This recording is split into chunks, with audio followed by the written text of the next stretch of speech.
Bonjour et bienvenue dans cette émission de rentrée de l'économie expliquée par mon père. C'est moi. On est très content de vous retrouver avec le DAF qui est un peu fatigué là, mais il fait sa petite sieste du matin.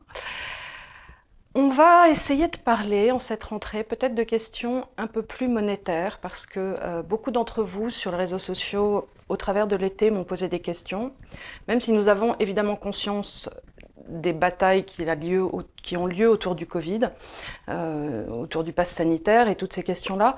Mais Charles ayant, à mon avis, plus de choses à dire en puissance sur ce qui se passe en ce moment sur la monnaie, on va, suivant Ricardo, essayer de tirer parti de cet avantage comparé. Non pas qu'il n'ait rien à dire sur le Covid, mais je pense que vous seriez plus intéressés par ce qu'il a à dire sur vos portefeuilles, vos porte-monnaies même, en ce qui concerne cette question. Voilà, alors, ce qu'il faut bien avoir en tête quand même, c'est que depuis 2008, la BCE a pratiquement multiplié par 7 sa masse monétaire. C'est-à-dire que c'est absolument effrayant. On se retrouve avec une création monétaire ex nihilo qui, jusqu'à présent, n'a pas généré d'inflation. Oui, alors voilà, c'est la question. Ce qui peut paraître bizarre. Dans les médias de masse, on nous dit « Ah mais non, mais pas du tout, il n'y aura pas d'inflation ». Alors effectivement, avec les taux bas qui ont été gardés très bas, ils ont réussi à peu près à manipuler la chose. Mais aujourd'hui, on voit quand même apparaître, surtout dans le panier de la ménagère, dont il va falloir parler aussi, parce que les méthodes de calcul de l'INCE sont quand même à prendre en compte, parce qu'on ne prend pas en compte l'immobilier et la part que l'immobilier représente par rapport à la part que l'immobilier représentait dans le temps. Et l'énergie. Donc voilà, est-ce qu'on pourrait pas faire un petit point inflation? Qu'est-ce que encore une fois l'inflation? Est-ce que tu penses qu'on va avoir une inflation débordante sur les matières premières, par exemple comme on le voit sur le blé? Ou est-ce qu'on en est à partir de cette création monétaire folle de la BCE? Et encore, bon, la BCE a créé de l'argent, mais pour vous donner un autre chiffre qui est tout à fait effrayant, je crois que sur les États-Unis doivent exister depuis 250 ans, je ne sais pas combien, quelque chose comme ça, et 50% des dollars qui ont été créés depuis l'origine, ont été créés dans les 3 ou 4 dernières années. C'est quand même effrayant. Ah oui. C'est-à-dire que sur la masse de dollars qui existait aux États-Unis il y a 4-5 ans, il y en a 50% de plus aujourd'hui et qui ne sont pas parfaitement expliqués, qui sont complètement...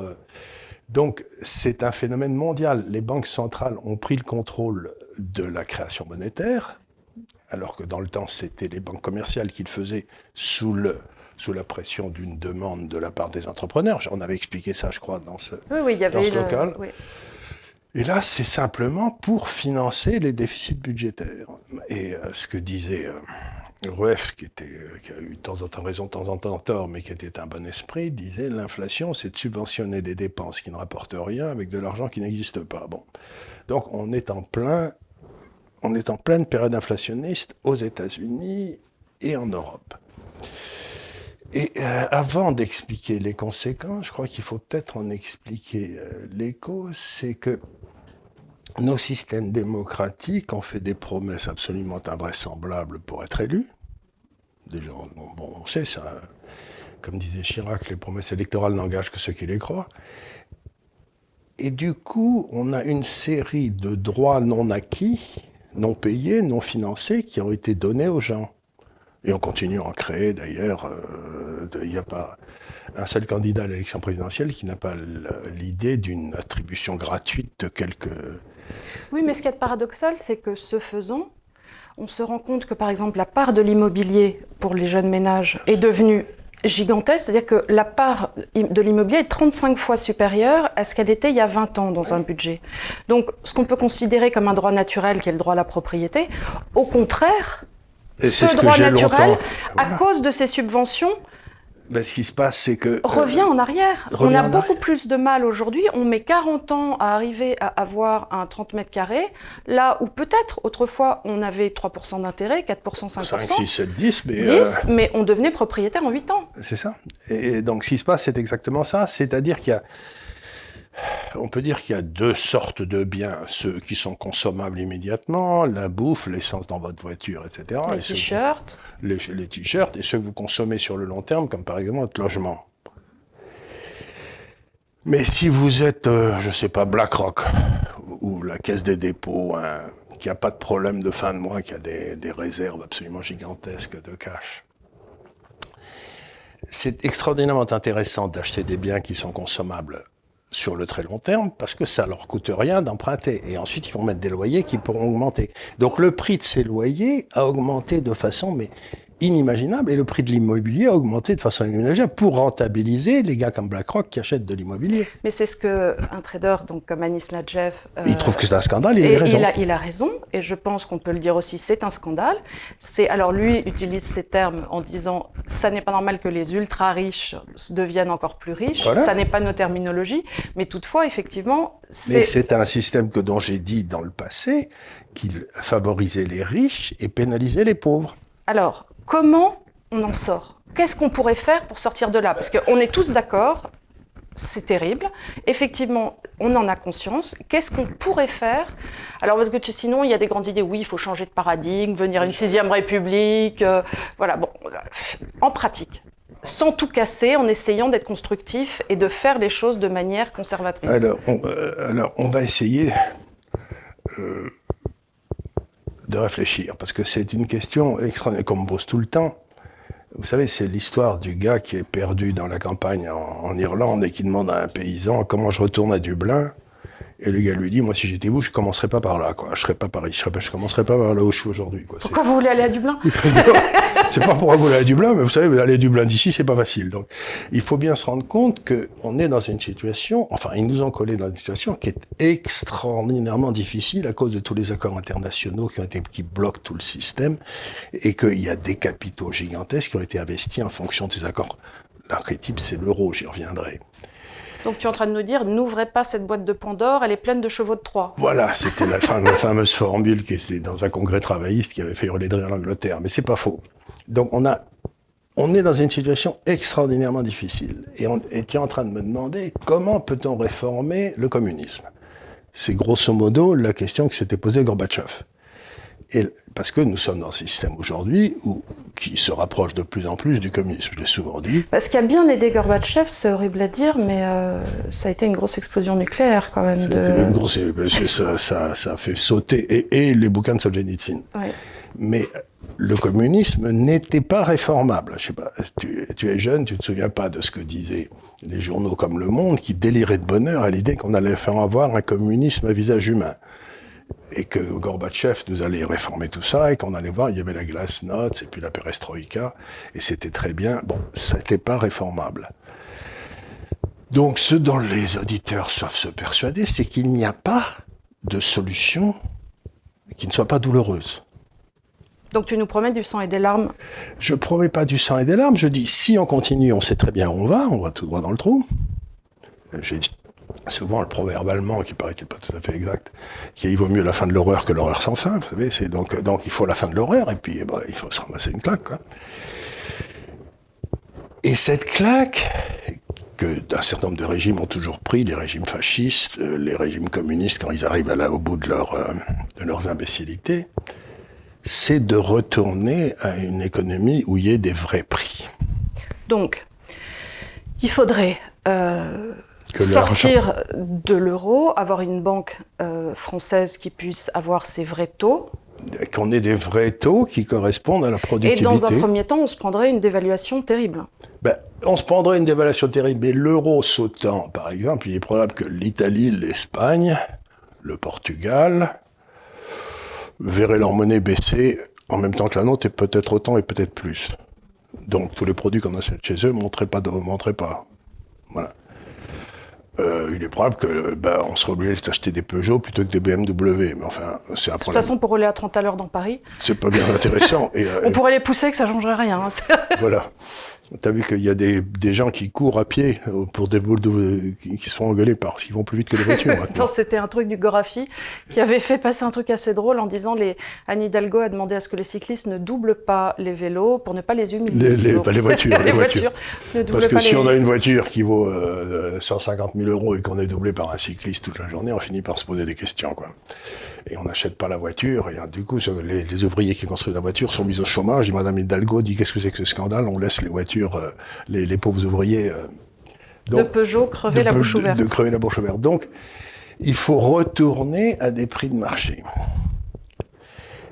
Et c'est-à-dire, les prix de marché, c'est toujours les deux mêmes, c'est-à-dire qu'il y a un taux de change qui correspond non seulement à la compétitivité des Français, mais aussi à l'attraction des actifs français pour les étrangers. Je veux dire par là, si le franc français se pète la gueule, il y a peut-être des tas d'Américains ou d'Anglais ou j'en sais rien qui se diront, du coup, la maison dont je rêvais en Provence, je vais pouvoir l'acheter. Donc il y aura un changement de propriétaire, et il y aura de l'argent qui rentrera de l'extérieur pour acheter des actifs. Donc la monnaie, ça n'est pas simplement la balance commerciale, on vend plus qu'on achète, c'est aussi l'attrait des actifs qu'on peut acheter. Acheter un bel appartement à Paris, ça vaudra toujours de l'argent, etc. Bon.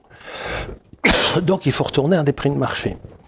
Et ce qui suppose qu'on sorte de cette espèce de folie mondialiste qui veut qu'on aille vers un ordre mondial géré par des tribunaux mondiaux et à l'arrivée avec un gouvernement mondial et une monnaie mondiale qui est, si j'ose dire, le cauchemar d'Attali. Tu te souviens du rêve d'Attali, de ce brave Chateaubriand. Donc on vit depuis 30 ans, dans le fond, sous l'influence d'Attali, qui a amené la France de désastre en désastre, après avoir mené la banque dont il était président à Londres, en faillite, si tu veux. C'était quand même, enfin pas en faillite, mais enfin, on a fait comprendre que M. Attali devait exercer ses fonctions ailleurs. Donc, je veux dire par là, c'est qu'il y a une espèce de doxa sur la façon dont la richesse se crée, sur la façon dont elle est distribuée, qui est fausse. C'est-à-dire que la philosophie de base qui mène la France depuis 50 ou 60 ans, certainement depuis les années Giscard et sûrement depuis les années Mitterrand, c'est simplement faux. C'est un rêve éveillé, c'est quelque chose qui ne correspond pas à la réalité. Et donc on se retrouve dans un monde qui est complètement... J'ai l'impression de vivre dans une illusion. Oui, mais complètement dans une illusion. C'était ce que tu mettais en métaphore en disant que c'était un peu le jeu des chaises musicales et qu'un jour la musique allait s'arrêter. Le problème, c'est qu'à chaque fois, comme ils changent les règles, on continue à jouer ce rêve éveillé. Et là, on est dans une sorte de suspension dans le temps. Vous savez, quand vous jetez une balle et que vous mettez le film au ralenti, on a cette balle qui est en l'air. Voilà, il y a la balle qui est en l'air et tout le monde sait qu'elle est en l'air et tout le monde espère qu'elle ne va pas retomber. Si. Et alors après, on ne sait pas à quelle vitesse le film se déroule. D'abord, on ne sait pas à quelle vitesse et on ne sait pas sur quel est ce ralenti, s'il est vraiment... mais elle va retomber. Voilà, et là, je voudrais dire quelque chose. J'ai reçu ici un garçon que j'aime bien, qui s'appelle Monsieur Kerber, Marcus Kerber, qui est allemand, donc prussien. Faudrait que tu le réinvites d'ailleurs, ça fait longtemps. Ça fait longtemps que je vais le réinviter, parce que ça fait longtemps qu'on l'a pas eu. Et il a des bons... c'est un prussien, donc c'est un allemand... solide. De fond, si j'ose dire. Et il me disait que la moitié des pertes en hommes de l'Allemagne se sont faites dans la dernière année de la guerre. C'est-à-dire qu'ils ont perdu 50% des morts, ont eu lieu non pas quand ils attaquaient la France, la Russie, l'Angleterre. Oui, mais c'est logique, parce qu'ils en ont perdu plein sur le front russe. Oui, mais ils étaient déjà, les Russes étaient déjà au port de l'Allemagne, c'est-à-dire que ils ont vraiment douillé dans la... Donc, grosso modo, et en 1943, le haut état-major allemand savait que la guerre était perdue. Et ils ont continué une politique complètement imbécile de balles en l'air comme ça, à la place de, de liquider Hitler et puis de demander la paix, quoi. C'était... je ne sais pas si elle aurait été acceptée, mais en tout cas, c'était là. Donc, encore une fois, quand on a fait une politique qui est complètement du rêve éveillé, les dégâts les plus importants, c'est encore une fois la loi de Pareto, 80% des dégâts sont faits dans les 20% du temps, quoi. Et donc, on sait très bien ce qui va se passer. Alors justement, j'aimerais qu'on revienne sur l'inflation. On sait qu'elle arrive. On sait par exemple qu'il y a déjà une inflation déguisée, puisque quand on regarde elle n'est pas tellement déguisée que ça. Par exemple, le prix du gaz va monter de 17% en septembre ou je sais pas quoi. Et je sais pas si tu te souviens, mais quand on a augmenté le prix du diesel, les pauvres des gilets jaunes, ils sont tous partis dans la rue. Mais le gaz, c'est encore plus important que le diesel, parce que tu chauffes toutes les maisons. Et alors, est-ce que tu penses, alors là... Et ça va continuer à monter. Hein. Alors voilà.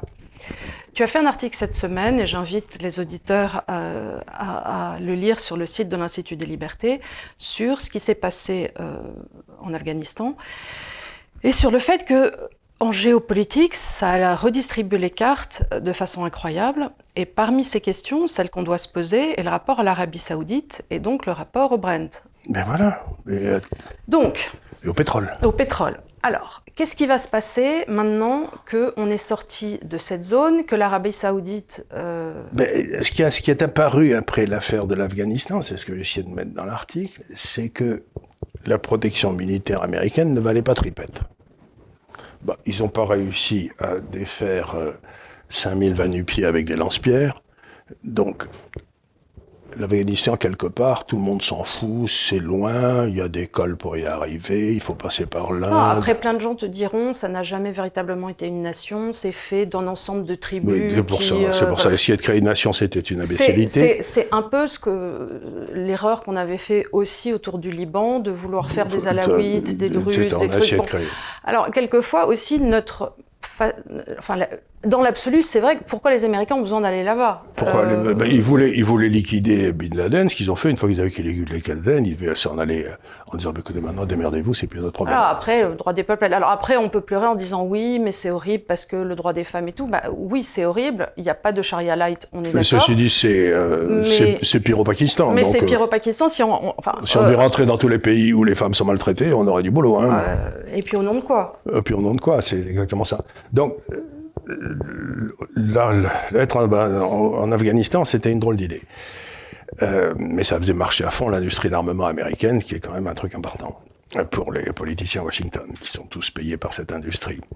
Donc, mais la réalité, c'est qu'aujourd'hui, le pays qui bénéficie de la protection américaine officiellement depuis que les accords ont été signés entre Ibn Saoud et Roosevelt, ça devait être en 42 ou 43 sur un croiseur américain dans le Golfe Persique, les États-Unis protègent l'Arabie Saoudite. Qu'est-ce que vaut cette protection? Surtout que les États-Unis sont en train de dire avec leur président actuel qu'on va sortir du monde du pétrole et que donc ils vont tout faire pour que le prix du pétrole passe à zéro, en quelque sorte, que les gens cessent de servir. Et donc si le prix du pétrole se passe à zéro, pensez bien que l'Arabie Saoudite, elle se retrouve à l'âge de pierre, quoi. Donc... Le Venezuela va pas être très bien non plus. Le Venezuela va pas être très bien, mais ils en produisent plus tellement parce qu'ils sont tellement incompétents. Mais y a toute une série d'indications qui semblent indiquer que les États-Unis veulent sortir du pétrole. Bon, très bien. Ça marchera pas, mais c'est une autre question. Dans le sud de l'Arabie Saoudite, vous avez les Yéménites, qui sont un peuple extrêmement guerrier, quoi. Et je crois d'après les statistiques démographiques, dans 30 ans, il y aura plus de Yéménites qu'il y aura de Russes, tu vois. Donc c'est pas des petites populations, quoi. C'est un bidonville, et juste à côté, t'as un coffre-fort. Donc si les Yéménites décident d'aller avec leur lance-pierre attaquer l'Arabie Saoudite, qui va défendre l'Arabie Saoudite? C'est sûrement pas l'armée saoudienne qui réussit pas à aller... Ça fait 5 ans qu'ils essayent de leur taper dessus, ils n'y arrivent pas. Si j'étais un dirigeant en Arabie Saoudite, je montrais des armées de mercenaires. C'est ce qu'ils ont, mais les armées de mercenaires, si c'est des Pakistanais, c'est des gens comme ça, ils sont quand même à 90% plutôt partisans des Yéménites. Tu vois ce que je veux dire? C'est-à-dire que... Ils peuvent pas aller s'acheter des Russes ou mais non, mais c'est des chrétiens. Tu peux peut-être défendre l'Arabie Saoudite en disant aux soldats chrétiens, battez-vous jusqu'à la mort. Tu vois, ça fait désordre pour le gardien des lieux saints. Ça doit être des musulmans. Mais il se trouve que la plupart des musulmans sont plutôt d'accord, je crois qu'en Afghanistan, 98% d'après les sondages d'opinion sont favorables à la charia. Donc, tu vois, si tu fais venir des soldats afghans, qui sont de très bons soldats, il est probable que la première chose qu'ils vont faire, c'est attaquer le palais royal, quoi. Tu vois ce que je veux dire? Donc, c'est pas... Tant plus que le mythe de l'islam, c'est pas les nations, c'est l'Oumma. C'est la communauté des croyants. Donc, ils ont parfaitement le droit d'attaquer, en tant que musulmans, d'attaquer l'arabe. Et ça fait partie politique, ça fait pas mal. Surtout qu'ils sont soutenus par des infidèles, donc c'est encore pire. Donc, il me semble, et l'Arabie Saoudite, qui est en train d'être lâchée économiquement par les États-Unis à cause du pétrole, son plus gros client, c'est la Chine. 11 millions de barils par jour sont vendus à la Chine, qui sont vendus en dollars. qu'est-ce qui se passe si les Chinois disent, écoutez, vous êtes gentils, mais notre pétrole chez les Chinois, saoudiens, à partir de maintenant, on le paye en renminbi. Est-ce qu'on va dédollariser le monde du pétrole? Or, moi, depuis que j'existe, le pétrole a toujours été un monde qui faisait partie du dollar. Mais je crois que dans les accords d'après-guerre, justement, les Américains avaient été extrêmement fermes sur ce point en disant « vous êtes gentils, vous nous mettez bien tout en dollars » et tout le monde avait dit « oui, oui, d'accord ». Évidemment, parce qu'on a besoin d'eux. On avait besoin d'eux. Donc aujourd'hui, la question est, est-ce qu'on a toujours besoin d'eux et est-ce que désormais les gens seraient prêts à... C'est ce que disait Tibère, l'empereur romain, il disait « Oderin dum metuant », ce qui veut dire qu'ils haïssent pourvu qu'ils craignent. C'est-à-dire que par exemple, quand Kadhafi a voulu sortir du dollar pour son pétrole, son espérance de vie a diminué de façon très rapide. Quand c'est arrivé aussi à ce brave Saddam Hussein, quand il a voulu sortir, rebelote, son espérance de vie. Les États-Unis avaient une fâcheuse tendance à envahir les pays producteurs de pétrole qui ne voulaient plus vendre leur pétrole en dollars. Tu vois, c'était... Mais là, le message envoyé avec l'Afghanistan est juste le contraire. Et donc, désormais, effectivement, la Chine pourrait se dire, bon, ben, je vais dire, ou bien j'achète mon pétrole, c'est pas les vendeurs de pétrole qui manquent, ou bien j'achète mon pétrole à l'Arabie Saoudite, ou bien je l'achète à la Russie, ou bien je l'achète au Venezuela, ou bien je l'achète au Canada, mais en attendant, eux, ils accepteront que je les paye en renminbi. En yuan. Et donc, à ce moment-là, ça change complètement la géopolitique des paiements internationaux. C'était une idée que j'essayais de mettre...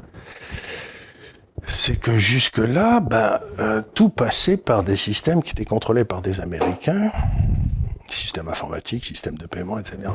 Mais les Chinois, les Russes sont en train de mettre au point des systèmes qu'on peut...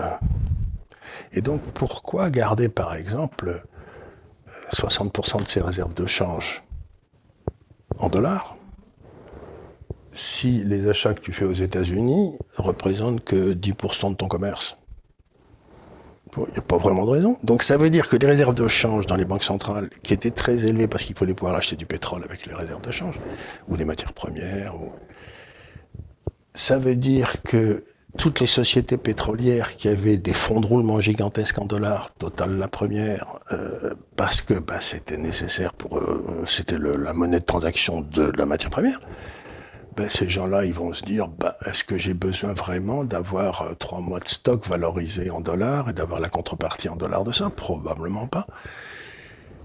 Et donc, toute la masse de dollars internationaux qui était sortie des États-Unis depuis 1945 pour favoriser le commerce mondial dans les banques, dans les compagnies d'assurance, dans les réserves de change, dans les fonds de roulement des sociétés internationales, vont peut-être devenir superfétatoires. Tu vas dire, mais qu'est-ce que j'en ai à foutre d'avoir des dollars? J'ai pas besoin d'avoir de dollars pour commercer avec la Chine. Pourquoi j'achèterais mes produits chinois en dollars?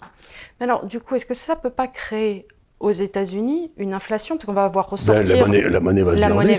Parce que si les réserves de change reviennent sur les marchés et rentrent dans la vélocité de la monnaie, on va avoir une vélocité... Ce qui va se passer, c'est que les gens vont se dire, je peux pas vendre, j'ai trop de dollars, je peux pas les vendre dans le marché n'acceptera pas. Donc je vais acheter des actifs aux États-Unis. Voilà. Monter des actifs de façon... complètement imbécile. Ça peut faire monter les actions.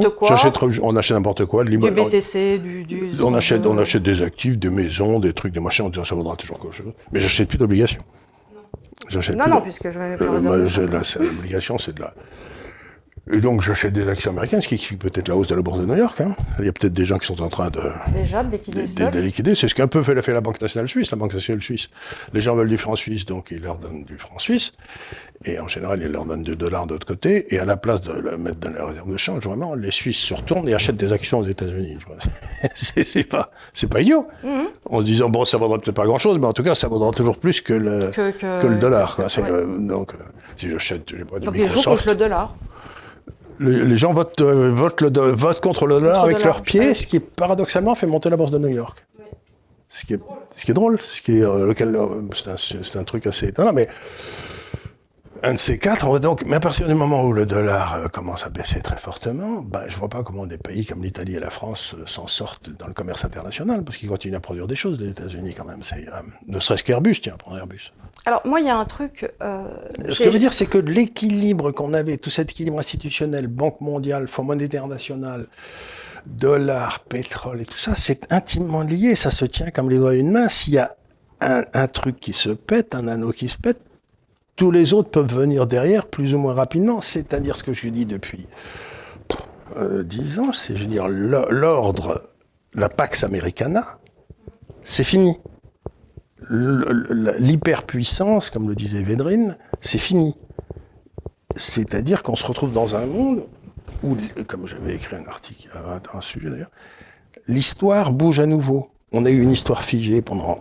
Et aujourd'hui, l'histoire bouge à nouveau. Et ce qui va se passer, j'en sais foutre rien, mais je sais que ça rebouge. Quand on parlait à l'époque, dans une de ces sessions, de la crise de 29 aux États-Unis, tu avais dit justement que les États-Unis, à ce moment-là, n'avaient pas perçu véritablement leur rôle, leur devoir international, et qu'ils étaient appelés à quelque part devenir le chef de classe. Voilà. Et le temps que les choses il y a eu une guerre mondiale. Il y a eu une guerre mondiale, eux se sont pris une récession, et puis oui. Et Roosevelt, et voilà. Bon, et puis le temps s'est accéléré à partir de ce moment-là. Et là, on serait peut-être dans une redéfinition. La différence, c'est qu'en Chine, ils ont tout préparé. Oui. C'est ce que j'essaie d'expliquer aux gens, c'est qu'en Chine, ils ont tout préparé pour au moins préserver leur zone. Donc je dis pas que ça va être un lit. Et encore une fois, je suis très embarrassé. Parce que dans ma jeunesse, c'était le communisme contre, dans le fond, la liberté. Donc, et je n'avais pas le moindre doute philosophique, mais aucun, que la liberté finirait par l'emporter. Donc, je me disais, bon, c'est qu'une question de temps. J'étais anticommuniste pour des raisons que tout le monde comprendra, et je me disais, il est certain qu'on va gagner. Bon. Mais là, aujourd'hui, on rentre dans une nouvelle guerre froide. Mais c'est plus du tout la même chose. C'est que dans le fond, il y a d'un côté ce que j'appellerais les forces de Davos, qui sont tout sauf la liberté, on le voit très bien dans le Covid, une espèce de gouvernement mondial qui dit pas son nom et qui essaye de coincer les gens, etc. Donc appuyé sur des tribunaux internationaux, sur une forme de droit, soi-disant, mais qui est un droit qui a été fabriqué par les puissants pour les puissants, donc c'est pas un droit légitime, il existe, mais la Cour européenne n'est pas légitime, elle ne représente pas un peuple. Et de l'autre côté, on a une forme de technocratie qui émerge, qui est plutôt un fascisme que du communisme, c'est-à-dire une direction, mais qui laisse les mécanismes économiques, en particulier la création destructrice, se produire quand il faut. Tandis que nous, dans nos économies, maintenant, on protège les puissants, il n'y a plus de faillite, etc. Donc, j'ai plus, en quelque sorte, une opposition entre d'un côté le mal, bien et le mal. Le mal, il n'y a pas un western avec un gars qui a un chapeau blanc et l'autre qui a un chapeau noir. Là, tu as des zones de gris. Là, ils ont tous les deux un chapeau gris. Alors je me dis, mais alors, lequel va l'emporter? Ce que je sais, c'est qu'économiquement, aujourd'hui, le système chinois est beaucoup plus efficace que le nôtre, qui est en train de prendre des mesures qui tuent l'efficacité. Alors que dans le cas précédent, j'étais certain que notre système était plus efficace que le leur. Ça, il n'y avait pas le moindre doute. Donc je suis un petit peu embarrassé parce que je ne veux pas faire de comparaison historique qui serait ridicule, mais c'est un petit peu comme... je sais pas, je vais dire une bêtise, je le crains, mais la bataille de Stalingrad. Bon, c'était des nazis contre des communismes. Dans ces cas-là, il faut être contre les plus faibles, ceux qui ont le moins d'armes, tu sais. Voilà, tu te dis, bon, allez, je vais prendre le cheval perdant parce que voilà. C'est obligatoire. Il y a des gars dans l'histoire où tu te dis, celui des deux qui gagne, je sais pas si ce sera une bonne nouvelle finalement. Enfin, oui. Tu préfères celui qui n'a pas de chaussures. Voilà, c'est ça, c'était pour la Russie à l'époque. Donc, voilà ce que je veux dire, c'est que là, j'ai un problème d'éthique. C'est-à-dire, je sais que nos gouvernements, par exemple, ici, veulent ruiner tous les épargnants, je l'ai dit 25 fois, avec les taux d'intérêt négatifs, etc. Bon. Ce qui, moralement, est insupportable. Alors, tiens, je t'arrête. Qu'est-ce que le petit épargnant qui nous regarde, là, aujourd'hui, qui sait qu'il va être ruiné, peut faire pratiquement? Parce qu'on me pose la question, mais au moins 10 fois par semaine. Alors, d'abord, la première question, c'est... Il a mis de côté pour le mariage de sa fille, pour une petite maison. C'est les sœurs de maman. Voilà, elles ont un petit peu de retraite. Rien, voilà, un petit peu, quoi. Je suis d'abord très inquiet pour elle. Et pour les sœurs de ta mère. La première des choses, c'est que... Est-ce qu'elles peuvent s'endetter? Emprunter? Oui, mais tu sais que c'est super dur quand tu as plus de 60 ans. Tu peux plus. Tu peux plus t'emprunter, faire des faits de levier. Tu peux plus. Les sœurs de maman, elles ont plus de 60, donc ouais, elles peuvent pas faire d'effet de levier. Elles peuvent, par le biais d'un enfant, peut-être essayer, mais Ce qu'il y a de certain, c'est en tout état de cause. Alors à ce moment-là, la seule chose qu'elles peuvent faire, c'est avec leur épargne. Je l'ai dit aussi souvent ici, c'est de ne pas avoir une seule obligation. Vous savez, c'est-à-dire des... Donc ça veut dire, oui, mais c'est l'assurance vie. Tu vois, si tu parles à Georgie qui est dans les Pyrénées, elle sait pas trop c'est quoi une obligation ou une action. C'est-à-dire que tu lui demandes d'acheter un portefeuille je lui demande en tout cas d'aller voir son conseiller qui lui a vendu l'assurance vie, le Crédit Agricole, et de lui dire, je veux une assurance vie qui soit à 100% en action. Voilà, comme ma copine Chloé avait fait. Comme ta copine Chloé avait fait, elle m'avait demandé. Je lui ai dit, bon, il était pas trop mal son portefeuille. Je lui ai dit, écoutez, regardez, il faut quand même... L'hypothèse de base, c'est que, comme ils sont incapables de rembourser la dette qu'ils ont émise, nos États, ils vont trouver une façon de faire défaut dessus, de ne pas leur payer. Et la meilleure façon de ne pas leur payer, d'ailleurs, c'est celle qu'ils ont trouvée, c'est de mettre les taux d'intérêt à zéro. Oui, mais là, ils sont à zéro, ils ne pourront pas aller plus loin. Donc là, étant donné qu'on va se prendre une inflation sur les matières premières, donc il va bouger. Et qu'on a déjà fait 7 fois, depuis 2008, la masse monétaire, là, on arrive à la fin du game. Il ne faut pas garder, donc il ne faut pas avoir du cash, il ne faut pas avoir d'obligations. Il faut avoir encore une fois Et de l'or, ils peuvent acheter un peu d'or. De l'or, on peut avoir de l'or. On peut acheter des petits lingots. On peut acheter des petits lingots, on peut acheter des Napoléons. De Napoléon, c'est très bien ça. Vous les mettez dans un tiroir, parce que l'or, j'ai fait des tas de travaux sur l'or, c'est assez rigolo. Finalement, on se rend compte que quand le capitalisme est bien géré, il gère une productivité. C'est-à-dire que, dans le fond, les gens s'enrichissent d'à peu près 2% par an en termes réels, à cause simplement par le fait que, comme on leur donne de plus en plus de capital pour travailler avec, ils travaillent de mieux en mieux. Donc leur salaire monte de 2% par an. L'or ne capture pas ça. L'or, il reste un. Mais par contre, l'or, il garde sa valeur contre tous les services et biens où il n'y a pas de gain de productivité. C'est-à-dire une coupe de cheveux, un costume, etc.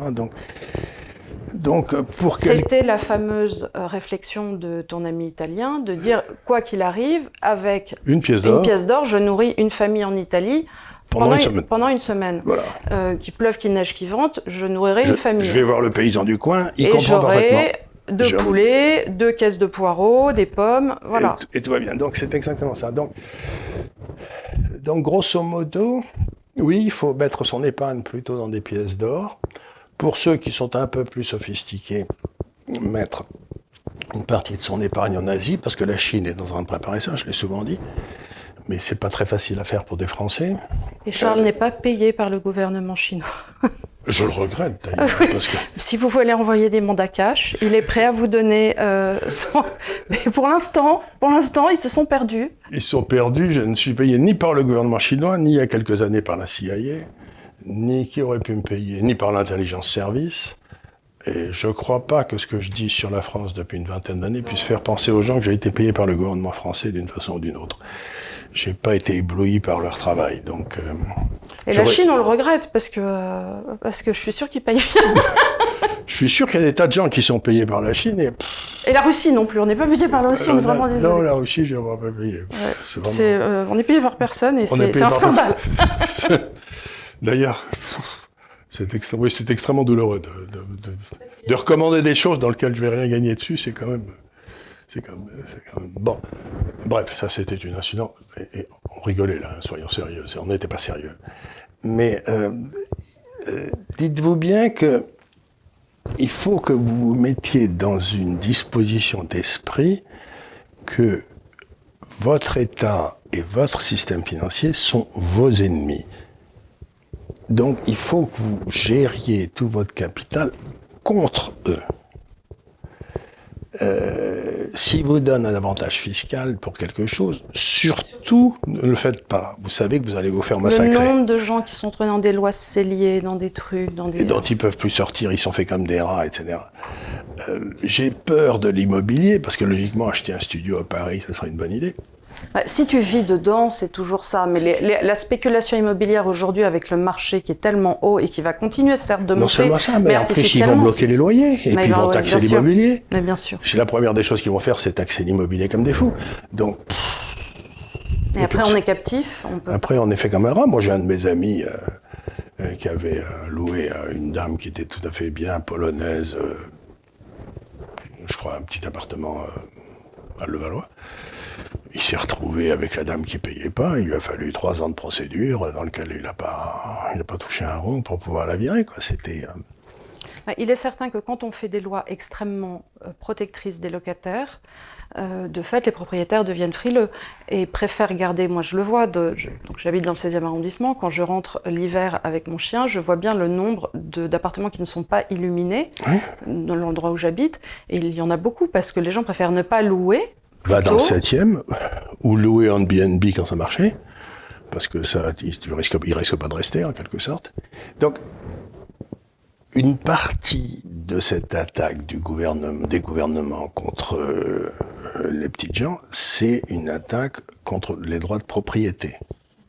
C'est ce que je disais au début, oui. Et ça, d'abord, c'est anticonstitutionnel, puisque le droit de propriété, et on a réussi à convaincre les Français que la propriété, c'était le vol. Donc, quelque part, chaque fois qu'il y a un homme politique qui attaque le droit de propriété, les gens trouvent que c'est très bien, sans se rendre compte que c'est eux qui sont massacrés. Parce que eux, ils se retrouvent propriétaires de choses dont la valeur baisse au fur et à mesure que les droits de propriété, comme leur retraite, par exemple. Parce qu'il y a une autre chose qui va baisser, dont tu parles, les taux d'intérêt à 0. Ben, vous êtes à l'Agirc, à l'Arco, j'en sais rien. Ils ont des réserves, ils ont acheté des obligations qui donnaient du 4 ou 5%, donc ils payaient les retraites avec les 4 ou les 5%. Mais maintenant que les taux d'intérêt sont à 0... Comment ils financent les retraites? Ben, ils peuvent pas. C'est pour ça qu'ils doivent réformer les retraites. Ils peuvent pas, si on fait une projection à 5-10 ans avec les taux d'intérêt à 0. Ou alors il faut qu'ils trouvent une manne financière où ils arrivent à faire du 8 pour arriver à mais ils n'arriveront pas. Mais non, ça n'existe pas. Ça n'existe pas. Et en plus, les réglementations forcent les caisses de retraite à avoir 60 ou 70% en obligation française. En obligation. Donc, alors comment tu veux générer du 4 avec de l'obligation d'État? Donc on peut pas. Donc ils sont en train de bâtir une machine infernale pour ruiner, dans le fond, l'épargnant. La génération de mai 68 qui a fait toutes les conneries, comme la mienne. Et donc, si vous faites partie de cette génération, ce qui est probable, il faut que vous réfléchissiez un bon coup. Hein. Vous imaginez pas que vos retraites, tout ça, vous allez les toucher, déjà, les retraites commencent à être indexées moins que l'inflation, qui en plus est sous-estimée. Donc, est-ce que tu penses qu'on va avoir une inflation, une hausse sur, par exemple, le blé, l'alimentation? Mais ça commence, déjà, les matières premières sont au plus haut. Parce qu'ils disent que c'est un effet post-Covid, parce que, bon, alors on l'a vu, par exemple, les batteries, tout ce qui était fait en Chine, comme les usines n'ont pas travaillé du temps du Covid, il y a une espèce de latence, et puis en plus ça a été bloqué à droite et à gauche, bon bref. Donc ils ont dit oui, mais c'est un effet temporel, le temps que... Mais en attendant... Je n'ai jamais vu une inflation qui ne soit pas temporaire. Ouais. Je veux dire par là, les gouvernements... C'est comme la vignette. C'est comme la vignette, qui était temporaire, mais qui est restée... Pardon. Donc les gouvernements prennent des mesures qui sont inflationnistes, l'inflation commence à monter, ils vous disent non, vous inquiétez pas, ça va pas durer. Comme le disait Milton Friedman, mon grand ami. 2 shots. On a fait un jeu à boire. Dès que tu dis Milton Friedman, ils doivent boire 2 verres de vodka. 2 verres de vodka, absolument, pour me pardonner d'avoir été l'ami de cet homme éminent. Il disait, il n'y a rien de plus durable qu'un programme gouvernemental provisoire. Donc, si on regarde les budgets aujourd'hui, etc., cette politique d'inflation, c'est-à-dire de hausse de la masse monétaire pour payer des choses que l'impôt ne peut plus payer, c'est ça l'inflation, ben elle va continuer, elle va s'accélérer. Donc je ne sais pas ce qui va monter, mais je me demande ce qui va baisser. Je ne vois pas très bien ce qui va baisser, à part le revenu des gens qui dépendent des obligations. Ça, je suis certain qu'il va baisser en termes réels, celui-là. Donc, parce que c'est leur but. Parce que si on regarde bien, il y a quand même quelque chose de mal calculé. Si tu regardes, si le prix des matières premières augmente, si le prix de l'alimentation augmente et si le prix du logement augmente, bah, c'est les trois parts chez les ménages modestes. Ben, ça fait 80-90% des dépenses. Et ça veut dire en plus qu'au fur et à mesure, imaginons qu'on ait un tiers, qu'on ait 30% en logement, en bouffe et en énergie. Je te rappelle que dans les critères de l'INCE, c'est 6%, soi-disant, le logement. Oui, Grosse blague. Mais mettons que moi, quand j'étais étudiant et que j'étais fauché, j'avais à peu près un tiers de mon budget en logement, un tiers de mon budget en transport, énergie, etc., et un tiers en bouffe, quoi. Enfin, voilà, ok, ouais. Ce qui fait qu'il me restait à peu près 10% pour aller au cinéma. Voilà. Ou au match de rugby. Inviter une fille au restaurant. Inviter une fille au restaurant. Et à l'époque, ça devait être ta mère, parce que sinon, j'avais pas vraiment le droit d'inviter quelqu'un d'autre. Donc, bref, c'est un détail interne. Donc, 10%. Mais si les trois montent de 10%, les 30%, ben, il ne me reste plus rien pour aller au restaurant. T'as plus de 10% pour aller au match de rugby. J'ai plus mes 10% pour aller au match de rugby. Le seul truc qui t'amuse dans la vie. Voilà, et oui.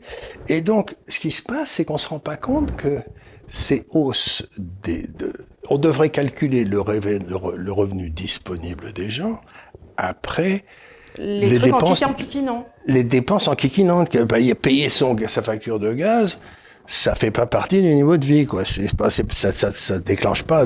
On devrait calculer, en vérité, la part, effectivement, la cote-part qu'il te reste, une fois que tu as souscrit à toutes tes obligations, et dans quelle mesure ça monte. Ton abonnement de téléphone, celui de tes enfants, les études des enfants, tout ça, ça fait pas rigoler quand on les achète. Donc, ce que je veux dire, c'est que ça amène à une espèce d'effondrement de la cote disponible pour rigoler, quoi. Et ça rend les gens très maussades. Bah, si tu colles là-dessus des restrictions Covid, oui. En plus, ça a été géré avec les pieds. Donc vraiment, on se retrouve dans un monde qui est l'envers de ce qui devrait être. C'est-à-dire que celui qui prend des risques n'est pas rémunéré, celui qui n'en prend pas, il n'a pas de problème. Et alors, il se passe un phénomène curieux, je le mentionne ici, dans le phénomène inflationniste, c'est que par exemple aux États-Unis, je vais le faire courte, il y a à peu près 2% de la population des hommes en âge de travailler, donc 2%, ce qui n'est pas rien, hein, qui a disparu des statistiques. Les mecs ne veulent plus travailler, on ne sait pas où ils sont. Ah, c'est les fameuses générations Y. On ne sait pas où ils sont, on ne sait pas ce qu'ils font. Et donc on se dit, mais qu'est-ce qu'ils font? Où ils sont? Et donc ils sont dans un monde où ils travaillent au black, ils vivotent. On sent bien, c'est qu'un petit peu, je crois que c'était dans... C'est dans le meilleur des mondes où il y en avait une partie qui allait vivre dans l'Amazonie. C'est dans la grève. Dans la grève, attention, big spoiler, quand ils créent cette espèce de ville quand ils arrivent en avion, qui est en dehors du monde et qui n'est pas sur aucune carte. Et ils recréent un monde avec leurs rêves. Il semble bien qu'il y a une partie de la population masculine aux États-Unis, on commence à le repérer dans la statistique, qui est décidée de sortir du système. Ce qui est quand même assez étonnant. Je pense que, d'abord, dans cette partie-là, tu as des survivalistes, tu en as toujours eu. Il y en a toujours eu. Tu as une partie de bum, hobo, whatever. Et tu as, je pense, effectivement, des personnes qui disent j'en ai marre de système, surtout avec le Covid, ça a amplifié. Ça a amplifié, exactement. Et alors, ils ne veulent pas aller travailler. Et j'ai vu que, par exemple, peut-être qu'ils font leur truc, peut-être qu'ils construisent leur maison, leur pluie et leur machin, ils travaillent pour eux-mêmes, ils travaillent comme des pionniers. Voilà, ils travaillent comme les pionniers dans le fin fond de l'Arkansas, je sais pas où. Et j'ai vu que, par exemple, en Bretagne, tu peux faire ça. Mais en Bretagne, les gens de McDonald's ne trouvaient plus d'employés parce que les employés de McDonald's refusent de se faire vacciner. Donc ça fait partie aussi des gars qui veulent sortir du système en disant bon, votre système, vous voulez me forcer à me vacciner? Je sors des statistiques, je sors de tout. Donc il y a une espèce de... C'est curieux, cette espèce d'émergence de refusnik, quoi, comme on disait en Russie. Des gars qui disent, ben non, ça suffit, votre truc m'amuse plus, je fais plus partie du jeu, je sors. Et c'est... donc, il y a toute une série de systèmes, de signaux de civilisation qui sont bizarres, quand même. Qui moi, me troublent. Je voudrais revenir aussi sur, alors ça c'est quelque chose d'un peu plus technique, mais sur cette idée complètement idiote, on entend souvent, on a entendu encore cette semaine Clément Beaune dire oui, mais l'État français va chercher ces milliards sur les marchés. Bon. On va pas chercher rien du tout. Ils vont sur les marchés, derrière tu as la BCE qui arrive et qui rachète tout. Donc l'idée que ça serait des marchés... le déficit... Alors, il faut savoir que ce sont des gros coquins. En principe, les banques centrales ne peuvent pas acheter le déficit budgétaire... En direct. En direct. C'est-à-dire que si la France émet une obligation, la BCE ne peut pas acheter l'obligation. Alors, Qu'est-ce qu'ils font ? Ils vont demander à la BNP d'acheter l'obligation. Parce qu'elle fait avec plaisir. Pendant un quart de seconde. En surcotant, parce qu'elle aussi, elle prend une marge. Oui, en surcotant. Et en prenant une petite marge pour survivre la BNP. Parce qu'ils anticipent l'action acheteuse de la BCE. Donc, non, ils n'anticipent pas, parce qu'un quart de seconde après, la BNP vend à la BCE. Voilà. Donc, c'est ça qu'on appelle les marchés. Voilà, c'est pour ça. Il n'y a aucun marché. C'est-à-dire que, je ne sais pas si les auditeurs le savent, mais plus que le déficit budgétaire de tous les pays a été acheté par la BCE l'an dernier. C'est-à-dire que les épargnants n'ont en rien financé le déficit budgétaire. Les marchés n'ont pas financé les déficits budgétaires. Les taux d'intérêt aujourd'hui sur la banque française, sur la dette française, c'est des taux qui sont déterminés par la BCE sans aucun marché. Il n'y a pas comme dans une vente aux enchères qui va acheter le 10% français à 100, 101, 102, 103. Donc ça n'est pas des cours. Ça n'est pas des puisque cours. Les prix sont fixés par la BCE. Il y a un acheteur unique, la BCE, un intermédiaire, nos banques, et tout ça est parfaitement hermétique. Ça veut dire que les banques sont devenues nationalisées. Voilà. Et alors, est-ce que tu peux revenir un petit peu sur les sous-capitalisations, justement, de nos banques françaises, ou pas ? C'est assez simple, c'est que comme les banques ne gagnent pas d'argent, les banques, mettons, ont un coût de fonctionnement, leur réseau, là. Toutes les agences, des gens qui vous accueillent, qui sont gentils, qui vous disent « Bonjour madame, bonjour monsieur Gaff, comment allez-vous ? Les vacances se sont bien passées. » Bon, ils ont des petites boutiques partout comme ça. Hein. Mettons que ça représente 1,5 ou 2% de... Leur frais de fonctionnement ? De leur dépôt. Donc logiquement, elles devraient prêter à 1,5 plus 1,5 qui est la marge qu'elles devraient prendre pour au cas où, voilà. Là, moi, j'ai emprunté récemment, parce que je pouvais, à 1,20. C'est-à-dire que les banques perdent elles gagnent pas d'argent sur leur... Donc les banques françaises sont en faillite, quoi. C'est-à-dire qu'elles ont peut-être des réserves qui sont en obligation d'État. Youpi. Elles ont peut-être des réserves, mais leur business n'est pas rentable. Tu peux pas prêter à 1 quand à toi emprunter à 3, quoi. Parce que tu perds moins d'eux. Et aux États-Unis aussi, les banques doivent faire ça ? Les États-Unis, les taux sont un peu plus élevés aux États-Unis. Les taux sont un peu plus élevés, ils sont un peu moins négatifs, moins manipulés que chez nous. Mais les États-Unis, quand même, ils ont rajouté des tas de services qui font payer. Donc, grosso modo, aujourd'hui, le prêt aux déposants, ça représente 30% de leur chiffre d'affaires, même pas. Donc, ils ont monté des tas d'opérations techniques avec Wall Street, des trucs de machin. Donc, ils s'en sortent, mais c'est plus des banques, c'est des agrégateurs financiers, quoi. C'est plus la même chose. Donc, grosso modo, on a détruit, et ce que j'ai essayé de montrer dans un autre papier, c'est que la première étape de l'euro, ça a été de détruire les économies du sud de l'Europe. On en a souvent parlé, l'Italie, la France, c'est ce qu'on a appelé la désindustrialisation. Bon. Mais tous ces gens qui avaient prêté à l'industrie dans le sud de l'Europe, qui s'appellent les banques, dans une deuxième étape, les banques ont sauté. Bon, si je veux dire, la première étape, destruction de l'industrie dans le sud, deuxième étape, destruction de nos banques, c'est fait, c'est acquis. Et je pose la question à l'auditeur attentif, là. Quelle est la troisième étape? C'est de détruire toute notre épargne longue qui est investie dans les obligations d'État. C'est-à-dire, il faut bien que vous rendiez compte que vous êtes le troisième à être détruit, ça sera détruit qu'avec votre compagnie d'assurance, avec votre retraite, c'est la troisième étape. Et comme ça, ils ont ruiné l'industrie, les banques et l'épargne longue, c'est-à-dire les compagnies d'assurance, les caisses de retraite, qui était la spécificité que l'Europe a développée depuis le XIIe siècle en Italie, qui nous ont permis d'avoir le développement économique, puisque c'était l'épargne longue qui permettait le développement ensuite de l'économie, et ensuite la hausse du niveau de vie, etc. Donc, oui, c'était aussi ce que tu demandais, de séparer, entre guillemets, les banques d'affaires et les banques casinos. Voilà. Enfin, les banques de dépôt et les banques casinos. C'est-à-dire que normalement, on devrait être séparés, une banque comme la Caisse d'épargne et Morgan Stanley. Morgan Stanley, c'est-à-dire que ce que je dis Sachs. toujours, c'est que dans le milieu financier, vous avez le bureau de poste et vous avez le casino. Et fusionner les deux... Ça pouvait amener que des... Parce que le type, il est très content. Le casino, lui, en général, il joue avec assez peu d'argent, mais de façon extraordinaire. Si on lui donne plein d'argent avec lequel jouer, il va le jouer de façon tout à fait extravagante aussi. Donc, c'est pas du tout le même métier. Il fait son boulot d'ours, j'ai envie de dire. Le mec, il spile comme un malade, on leur donne plein, il continue à spiler comme un malade. C'est ce que nous disait notre ami, tu te souviens, qui était ancien trader, là. Anis. Voilà. Et il nous disait... il fait son boulot. Ça, je le fais, quand même. Oui, et donc, c'est amusant, tu prends des risques, mais ça devient abstrait, parce que tu ne sais même plus les montants avec lesquels tu joues. Tu sais même plus. Et si ça marche, tu sais très bien que c'est pour toi. En partie, et si ça marche pas, c'est pour le payeur d'impôts.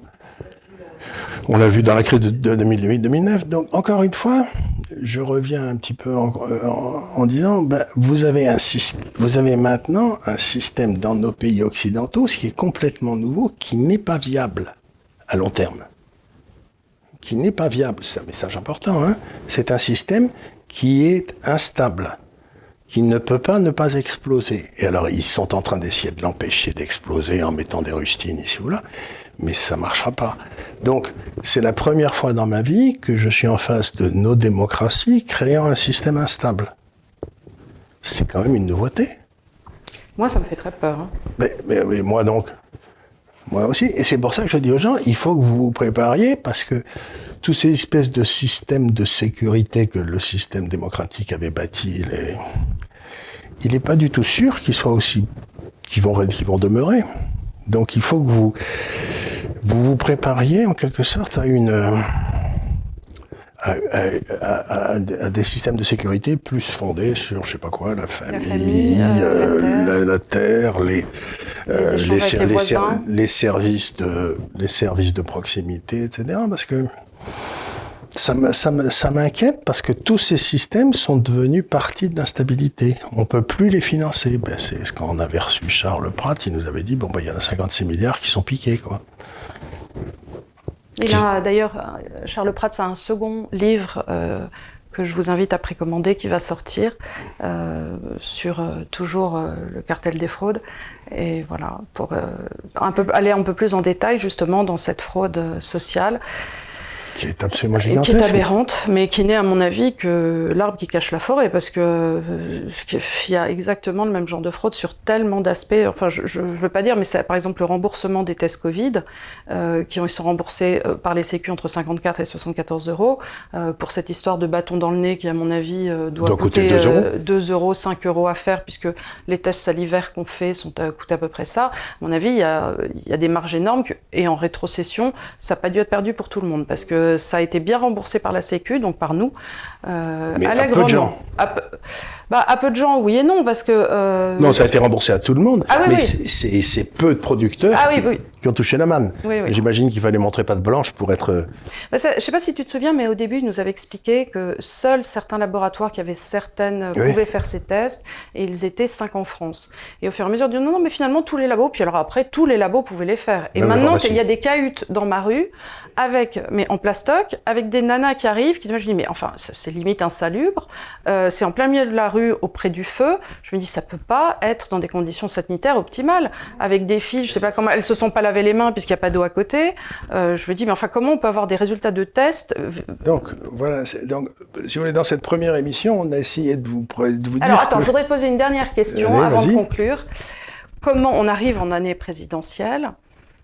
Comment tu vois cette année, comment tu penses que ça va se dérouler, cette histoire, avec les cartes qui sont devant nous aujourd'hui, c'est-à-dire qu'une Valérie Pécresse par-ci, un Xavier Bertrand, enfin donc des candidats de gauche déjà déclarés, bon, Marine Le Pen de l'autre côté à gauche, voilà, qu'est-ce qu'on fait? Comment ça va se passer? Ouais, ça me rappelle un petit peu la phrase de De Gaulle qui disait, quand on lui avait dit il risque d'y avoir un vide terrible quand vous partirez, il avait dit il n'y aura pas de vide, il y aura un trop-plein. Et on a un trop-plein. Donc quel est le risque essentiel? Pour moi, c'est qu'il y ait 7 ou 8 candidats. On va en avoir 25. On va en avoir 25, mais 7 et 8 qui chacun fassent 7 à 8%. 7 à 8%. Et donc que les deux derniers, ce seront celui qui fera 9 et 10, quoi. Et ça, on se retrouve donc avec deux candidats qui sont complètement illégitimes.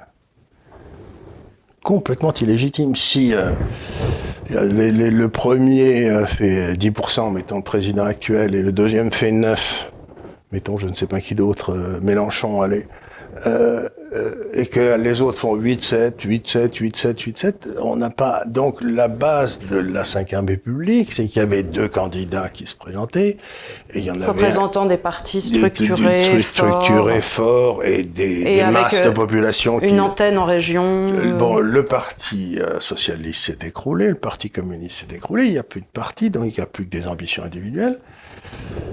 Et à droite, c'est la même chose. Il y a plus de parti républicain, on ne sait pas ce que c'est. Et donc, vous avez, à l'intérieur du parti républicain, vous avez 4, 5, 6 candidats. Mais tu sais que Bertrand et Pécresse ne sont plus chez les Républicains. Donc, ils ne veulent pas passer aux premières. Non, ils vont pas faire de primaire. Donc, il va y avoir en plus un candidat républicain qui ne sera ni Wauquiez, ni Retailleau, parce qu'ils veulent pas y aller. Donc, je sais pas, c'est Christian Jacob, je sais pas qui vont nous mettre. Ils vont mettre le gars Ciotti, là, ou je sais pas quoi. Ou, Eric Ciotti, c'est possible. Possible, enfin, ou le gars de Cannes, là, ou je sais pas quoi, Linard. Oui, Linard. Oui. Je sais pas, mais enfin, je veux dire, donc ça, c'est l'hypothèse pessimiste. L'hypothèse optimiste, c'est qu'il y a un gars qui se dégage de la mêlée, qui porte quelque chose, et qui réussisse à faire, aller, 20-25% premier tour, quoi.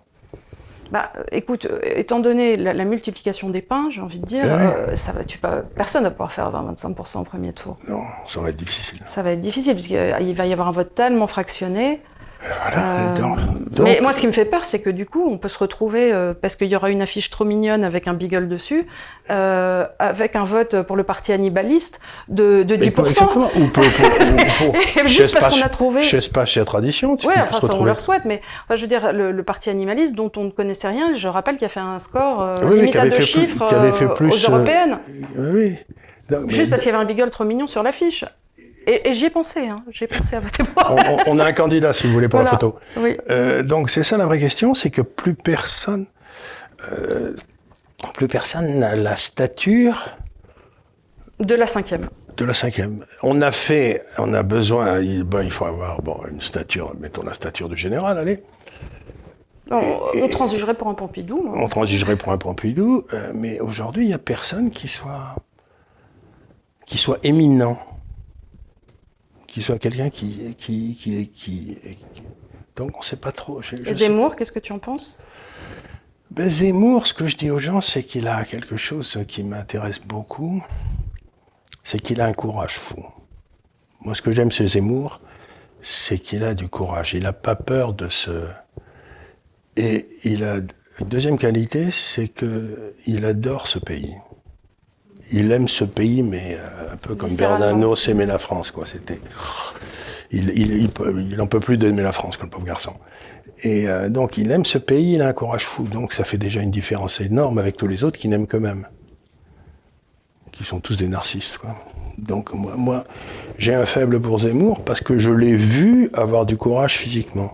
Et il est taillé comme un sifflet, comme on dit au rugby, quoi. C'est pas le gars dont on s'attendrait à ce qu'il ait du courage, mais... il n'a pas peur. Il n'a pas peur. Et ça, pour moi, c'est déjà... C'est déjà beaucoup. C'est déjà beaucoup. Un type qui n'a pas peur, c'est déjà beaucoup. Donc, je regarde avec beaucoup de sympathie Zemmour.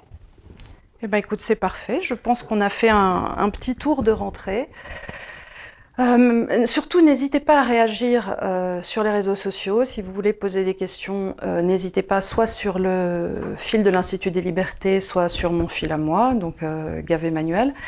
Je prends les questions avec plaisir et je les pose à Charles. Et je voulais faire ce petit point de rentrée un petit peu sur l'inflation parce qu'au travers de l'été, encore une fois, beaucoup d'entre vous m'ont sollicité sur cette question, qu'elle nous fait un peu peur. Et c'était un petit point, certes un peu plus financier, mais j'espère que ça vous aura plu. Et puis on est très content de rentrer dans cette nouvelle année présidentielle avec. Il va se passer des choses, et j'espère qu'on va pouvoir les analyser ensemble. Voilà. Mais pour revenir à la question de l'inflation, qui est absolument essentielle, dites-vous bien que l'inflation, c'est la baisse de la valeur de la monnaie. Donc, le vrai problème, c'est que vous avez du mal à épargner. Donc, il faut épargner différemment. Il faut épargner différemment. Tous les outils d'épargne que vous propose le système sont mortels aujourd'hui. Donc, il faut épargner différemment. Il faut que vous réfléchissiez. Eh bien, ce sera le mot de la fin. Encore une fois, merci de nous avoir suivis et à la semaine prochaine. À bientôt.